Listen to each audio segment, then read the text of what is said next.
Hello friends, എല്ലാവർക്കും മറ്റൊരു പുതിയ വീഡിയോയിലേക്ക് സ്വാഗതം. It's me Akhil Satheesh and welcome to Akhil Satheesh world. ഇന്നത്തെ KS പരീക്ഷ എഴുതി കഴിഞ്ഞാണ് നിങ്ങൾ ഈ വീഡിയോ കാണുന്നതെങ്കിൽ തീർച്ചയായിട്ടും രണ്ട് പ്രധാനപ്പെട്ട കാര്യങ്ങൾ നിങ്ങൾക്ക് തന്നെ തോന്നിയിട്ടുണ്ടാകും.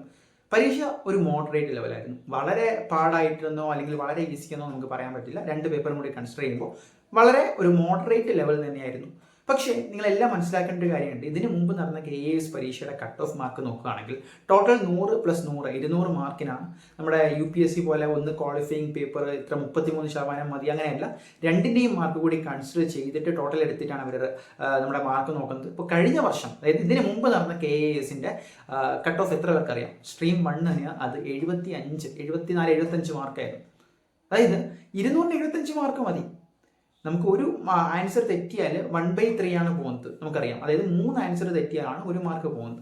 അപ്പോൾ നമ്മൾ ഈ പരീക്ഷ എഴുതിയിൽ ഫസ്റ്റത്തേൽ ഒരു 40ഉം രണ്ടാമത്തേൽ ഒരു 40ഉം നമുക്ക് കറക്റ്റായിട്ട് അറിയാം. അത് അറ്റൻഡ് ചെയ്ത് വെച്ചിട്ടുണ്ട് എങ്കിൽ നമ്മുടെ കഴിഞ്ഞ പ്രാവശ്യത്തെ ട്രെൻഡ് അനുസരിച്ച് നിങ്ങൾക്ക് ഓൾറെഡി 80 മാർക്ക് ക്രോസ് ചെയ്ത് കഴിയും.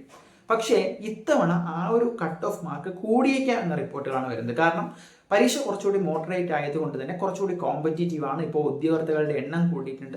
ഒരുപാട് പേര് വളരെ ഈസിയാണോ എന്ന് പറയുന്നുണ്ട്. അപ്പോൾ പരീക്ഷ കുറച്ച് മോഡറേറ്റോ ഒരു ഈസി ലെവലോ ആകുമ്പോൾ അതിനനുസരിച്ച് കട്ട് ഓഫ് കൂടുന്നത് നമ്മൾ കണ്ടിട്ടുണ്ട്. ഇതൊരു പ്രിലിമിനറി എക്സാം മാത്രമാണ്, ഒരു ഷോർട്ട് ലിസ്റ്റിന് വേണ്ടിയുള്ള ഒരു എക്സാം മാത്രമാണ്. എന്തായാലും ചില രണ്ടാമത്തെ പേപ്പറിലൊക്കെ എടുത്തു കഴിഞ്ഞാൽ എക്കണോമിക്സിൽ നിന്നും, ഫസ്റ്റ് പേപ്പർ എടുത്തു കഴിഞ്ഞാൽ ജോഗ്രഫിയിൽ നിന്നും ഒക്കെ വന്ന കുറച്ച് ക്വസ്റ്റ്യൻസ് ഒഴിച്ചു നിർത്തിയാൽ പൊതുവെ എളുപ്പം തന്നെ ആയിരുന്നു. എൻ്റെ ഒരു പേഴ്സണൽ ഒപ്പീനിയനാണ്. നിങ്ങളുടെ അഭിപ്രായങ്ങൾ കമൻറ്റ് ചെയ്യുക. ഈ ഒരു കട്ട് ഓഫ് നിങ്ങൾ എത്ര പ്രതീക്ഷിക്കുന്നുണ്ട്, അതിൻ്റെ അപ്ഡേറ്റുകൾ അറിയാൻ ആഗ്രഹിക്കുന്നുണ്ടെങ്കിൽ തീർച്ചയായിട്ടും ചാനൽ കൂടി സബ്സ്ക്രൈബ് ചെയ്യുക.